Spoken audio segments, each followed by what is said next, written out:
গান্ধী হোক বা মিত্র, কংগ্রেস মানেই কি পরিবারতন্ত্র? অবশ্য এই প্রশ্ন তুলে শুধুই কংগ্রেসকে আর বিড়ম্বনায় ফেলা যায়? দেশ জুড়ে দলমত রং নির্বিশেষে পরিবারতন্ত্রের ছায়া। আর এবারের বঙ্গ বিধানসভা ভোটের প্রার্থী তালিকার দিকে তাকালে তো কংগ্রেসকে কটাক্ষ করার দুঃসাহস দেখানোই উচিত নয়। গেরুয়া, সবুজ, লাল যে দলের দিকেই তাকান না কেন, সবাই যেন এবার স্বজন পোষণের বিজ্ঞাপন কাঁধে বয়ে নিয়ে বেড়াচ্ছে।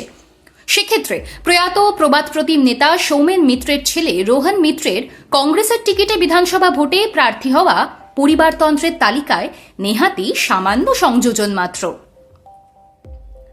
বিস্তর আলাপ আলোচনার পর কংগ্রেসের হাইকমান্ড পশ্চিমবঙ্গের বিধানসভা নির্বাচনে 284 আসনের প্রার্থী তালিকা প্রকাশ করেছে। সেখানে দেখা যাচ্ছে প্রত্যাশা মতোই প্রার্থী হয়েছেন অধীর চৌধুরী, মৌসম বেনজির নুররা।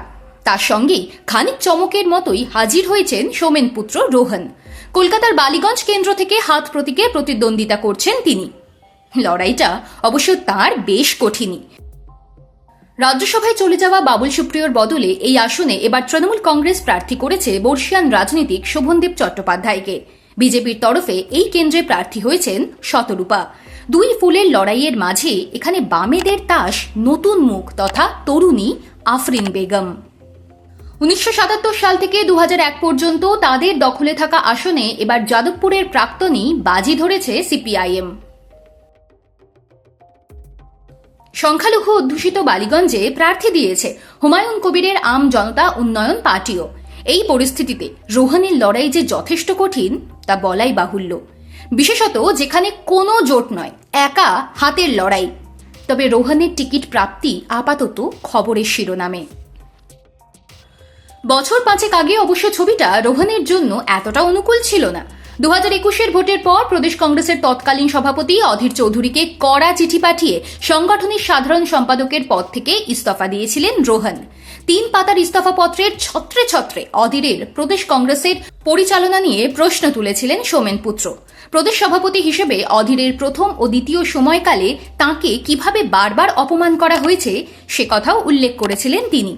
পিতা সোমেন প্রদেশ কংগ্রেসের সভাপতি থাকা সত্ত্বেও যুব কংগ্রেসের নির্বাচনে তাঁকে কিভাবে হারানো হয়েছিল সে কথাও ক্ষোভের সুরে চিঠিতে তুলে ধরেছিলেন তিনি। বিধানসভা ভোটের ফলাফল পর্যালোচনার বৈঠকে যাননি রোহন। জানিয়ে কংগ্রেসে তো বটেই, বঙ্গ রাজনীতিতেও বেশ চর্চা হয়েছিল।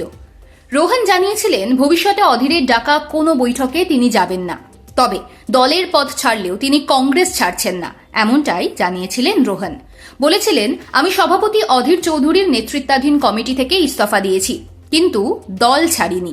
একজন কংগ্রেস কর্মী হিসেবে দলের কাজ করে যাব। সেই সময়ে কখনো বিজেপি কখনো বা তৃণমূলে তার নাম লেখানোর গুঞ্জন ছড়ালেও বাস্তবে তেমন কিছুই ঘটেনি। একসময়ের ক্ষুব্ধ রোহনের যে নতুন করে প্রত্যাবর্তন হলো কংগ্রেসে তা নিয়ে কোনো সন্দেহ নেই। আর সেই প্রত্যাবর্তন রাস্তা তৈরি করে দিলেন নতুন প্রদেশ কংগ্রেসের সভাপতি শুভঙ্কর সরকার।